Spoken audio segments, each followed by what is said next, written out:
Bonjour et bienvenue dans ce nouvel épisode du Choucroute Garage. Aujourd'hui, nous allons nous pencher sur une des caractéristiques du Cybertruck qui pourrait bien devenir une généralité sur toutes les futures Tesla. Et croyez-moi, ça va se voir.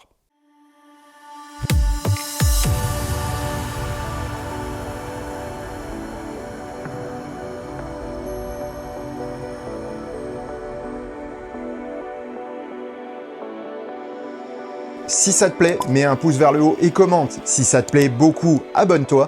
Et si ça te plaît vraiment beaucoup, dis-le partout. Merci. L'arrivée du Cybertruck est imminente.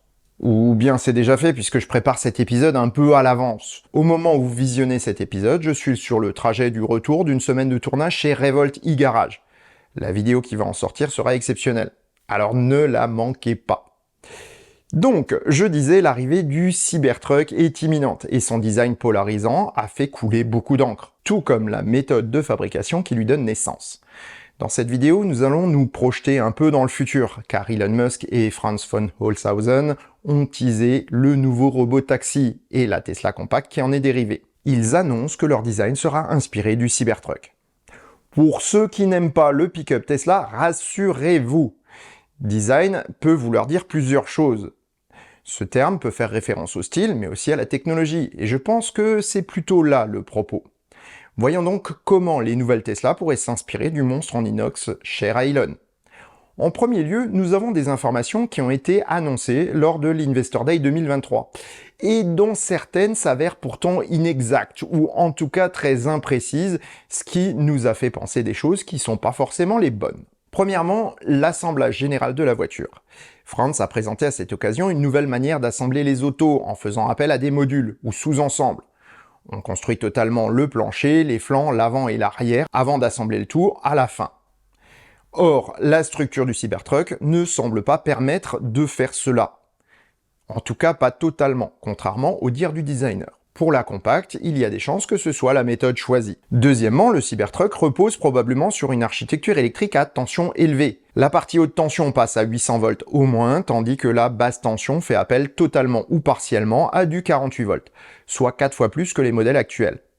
Les avantages de cette évolution sont déjà largement documentés, mais pour résumer en une phrase, le 48 volts permet de passer beaucoup plus de puissance dans des fils plus fins.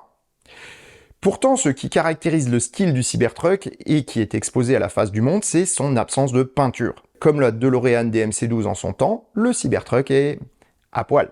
La peinture a toujours été un problème pour les constructeurs.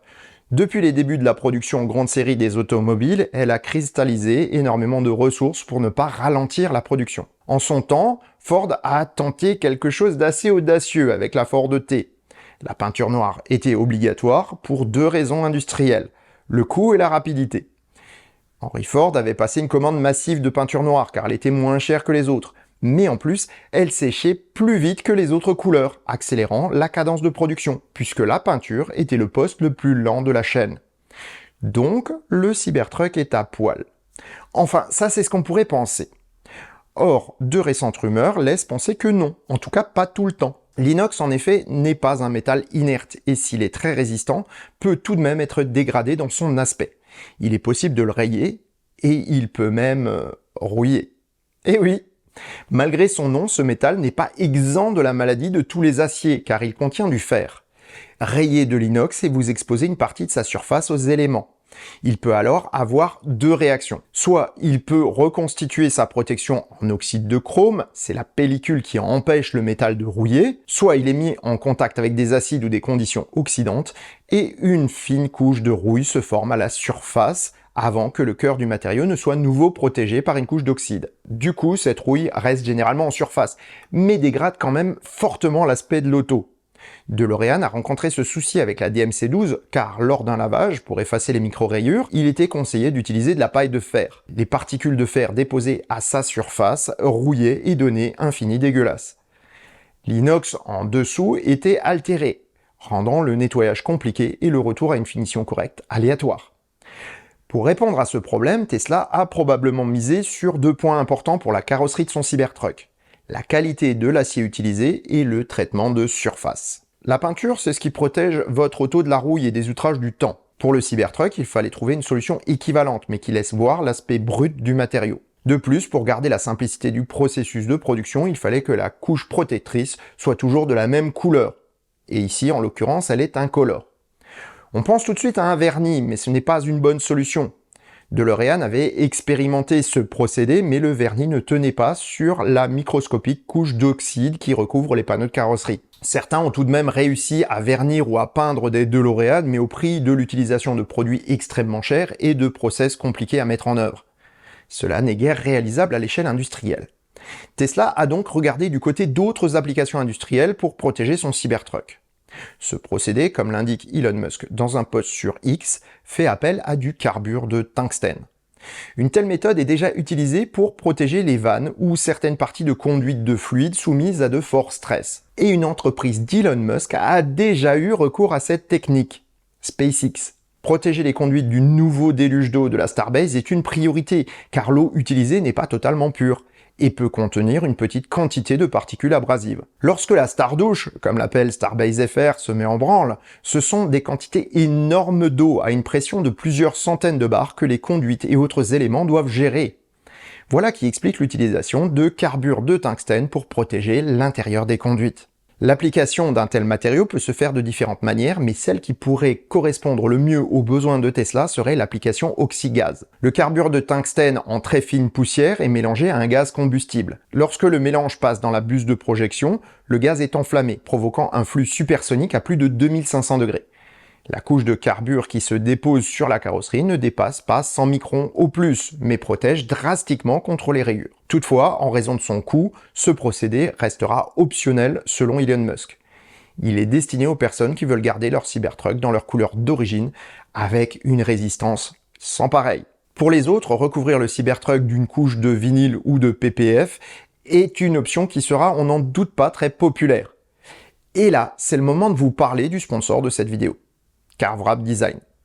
Protéger son auto avant l'impact est important, et CarVrap excelle dans ce domaine. Basé à Sausheim dans le Haut-Rhin, Pascal et son équipe appliquent PPF et vinyle sur des autos, mais aussi dans le bâtiment, depuis plus de 10 ans. Leur expérience et leur sérieux vous permettront de choisir entre un aspect d'origine pour la protection ou des couleurs custom pour changer l'aspect de votre auto, comme je l'ai fait avec ma propre Model S. La gamme de personnalisation est immense et de nombreuses marques de prestige comme Porsche, Ferrari ou Lamborghini lui font confiance avec des résultats uniques. Demandez votre devis sur le site de CarVrap Design et n'oubliez pas de dire que vous venez de ma part. Vous aurez 5% de remise sur vos travaux. Vous pouvez y aller les yeux fermés, c'est choucroute garage approved. Revenons maintenant à notre Cybertruck. Le covering est une formule qui a de nombreux avantages pour un véhicule comme le Cybertruck. Nous l'avons vu plus tôt, la peinture ne tient pas bien sur l'inox, mais les films collés par contre ont démontré une meilleure tenue. Tesla a en effet testé de nombreux coverings, dont certains sont plutôt teintés d'humour. Camouflage classique côtoie en effet des designs singeant les F-150 de chez Ford ou le Tundra de chez Toyota, pick-up très populaire aux États-Unis. Le but de ces coverings est surtout pour Tesla de valider leur tenue sur l'inox pour que les futurs propriétaires puissent personnaliser leurs autos à leur guise et avec une bonne tenue dans le temps. Au final, le Cybertruck économise le processus de peinture, ce qui réduit la complexité de la production mais aussi les coûts. Par contre, cette manière de faire impose l'utilisation d'un matériau durable pour la carrosserie, mais aussi un fini parfait des panneaux dès leur sortie de fabrication. D'où un design extrêmement simple. Faire la même chose avec de l'acier ou de l'aluminium embouti est irréalisable à grande échelle. Il existe pourtant un autre matériau qui pourrait bien convenir à une carrosserie brute durable, le plastique. Depuis l'apparition des matériaux plastiques, la teinte dans la masse est une option que beaucoup ont tenté afin de réduire les coûts. Volants en bakélite, panneaux intérieurs en polymère ou pare-chocs teintés dans la masse ont fait leur apparition dans l'automobile. Certains sont même allés plus loin comme Trabant en ex-Allemagne de l'Est. Les autos étaient produites avec du duroplast, une sorte de bakélite armée de fibres de coton ou de verre. Si leur châssis subissait la rouille, leur carrosserie était imputrescible. On retrouve un procédé similaire dans la Citroën Méhari, avec une teinte dans la masse en 1968, mais avec un plastique plus moderne, l'ABS. La tenue dans le temps de ces dernières était aléatoire. Les couleurs passaient et le matériau devenait cassant avec le temps. Pourtant, les matériaux actuels peuvent largement faire mieux, et nul doute que Tesla y songe. En effet, utiliser des panneaux en composite moulé dans la masse permettrait de se passer de peinture, et comme pour le Cybertruck, permettrait de produire plus vite et moins cher tout en ayant une qualité adéquate. Avec un tel procédé, le prix des voitures électriques de la marque américaine pourrait bien baisser drastiquement. Voyons comment cela pourrait se faire. Premièrement, la voiture est construite par sous-ensemble. Comme je l'ai dit plus tôt, la résistance mécanique des sous-ensembles est assurée par des gigacastings. On y reviendra bientôt d'ailleurs dans une vidéo. J'ai des informations qui pourraient bien nous donner une idée très précise de la direction que prend Tesla à ce sujet. Encore une fois, ne manquez pas cet épisode, ce sera passionnant. Chaque sous-ensemble sera fabriqué sur un îlot de production. Tous les éléments mécaniques, électriques et de finition seront montés. Pour simplifier le process, une seule couleur de carrosserie serait proposée, probablement en gris moyen, ni trop clair ni trop foncé. Cela permettrait ainsi de faire un covering clair ou foncé sans problème. Les seuils de porte ou de coffre seraient de couleur anthracite ou noir pour ne pas jurer avec la couleur extérieure. En plus, ça évite d'avoir recours à un covering des parties aux formes compliquées comme les seuils. L'autre avantage des composites, c'est qu'on peut les produire en grande quantité avec une bonne précision dimensionnelle. Tesla pourrait ainsi produire des panneaux tous identiques et en plus, cela permettrait de réduire drastiquement les corrections en cas de défaut. Actuellement, les autos sont peintes en un ensemble complet. Pourquoi ? Pour éviter des différences de couleurs. Abîmer un panneau de carrosserie sur la chaîne de production et c'est toute la voiture qui doit être mise de côté pour réparation. Et ne croyez pas que c'est rare. Des peintres spécialisés sont présents en bout de chaîne de tous les constructeurs automobiles pour réaliser des micro-réparations de peinture. Tiens, petite parenthèse au sujet des couleurs. On remarque parfois des différences entre la carrosserie et les pièces en plastique de la voiture. Parfois même lorsque la voiture est neuve. Sachez que c'est tout à fait normal. Premièrement, les pare-chocs sont bien souvent peints à part, et leur peinture est légèrement différente de celle utilisée pour le métal. C'est normal car le plastique est plus souple, et pour ne pas subir de craquement de la peinture ou du vernis, un assouplissant est ajouté. Cela n'a toutefois pas d'influence sur la couleur. Ce qui fait la différence de couleur, c'est la température du matériau. Les métaux mettent plus de temps à chauffer ou à refroidir que les plastiques, ce qui change les propriétés de la peinture. La couleur que vous percevez est de la lumière, donc une longueur d'onde à une fréquence précise. Lorsque la température est différente, les pigments reflètent une longueur d'onde de la lumière visible légèrement différente, d'où une teinte différente. Cette différence est nettement plus visible sur les couleurs claires et vives que sur les sombres. C'est dû à la morphologie de nos yeux, mais aussi à notre évolution. Nous sommes beaucoup plus sensibles aux nuances de vert ou de bleu par exemple, car cela nous a permis de différencier les plantes et de prévoir la météo. Nos ancêtres ont donc développé ce don pour la survie. Dans le cas d'une voiture noire, la différence existe, mais nos yeux ne la perçoivent que mal. Revenons à notre Tesla de nouvelle génération. Si un panneau est abîmé, il suffit de le changer sans autre forme de procès, puisqu'ils ont tous la même teinte.